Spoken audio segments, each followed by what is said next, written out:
सकाळपासून माळिणी या गावामध्ये युद्ध पातळीवर बचाव कार्य जे आहे ते सुरू आहे. आपण पाहू शकता या ठिकाणी जेसीबीच्या साहाय्यानं ढिगारा जो आहे तो काढण्याचं काम सुरू आहे. एकंदरीतच सकाळपासून या ठिकाणी असंख्य जे मृतदेह आहेत ते बाहेर काढण्यात आलेले आहेत. काही जिवंत माणसंही या ठिकाणी काढण्यात आलेले आहेत.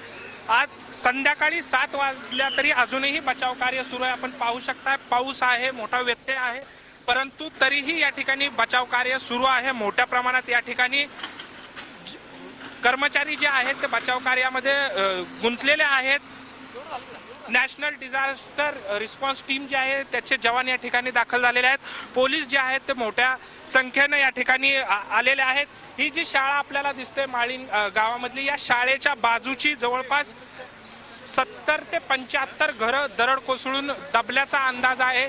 नेमकी किती लोक या ठिकाणी दबली गेली असतील हे सांगता येत नसलं तरी हा आकडा खूप मोठा असल्याची शक्यता आहे.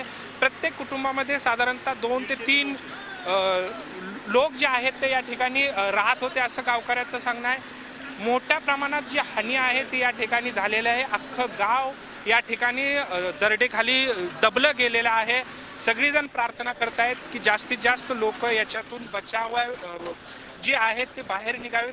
मात्र आतापर्यंत मोठ्या प्रमाणात मृतदेह बाहेर काढण्यात आलेला आहे. बचाव कार्य जे सुरू आहे आणि आणखी बऱ्याच दिवस हे बचाव कार्य जे आहे ते सुरू राहणार आहे. पावसाचा व्यत्यय आहे, त्याचबरोबर या ठिकाणी येण्या जाण्यासाठीचा जो रोड आहे तो रोड जो आहे तो खूप लहान आहे, त्याचीही अडचण आहे. मात्र या सर्व अडचणींवर मात करत या ठिकाणी बचाव कार्य सुरू आहे.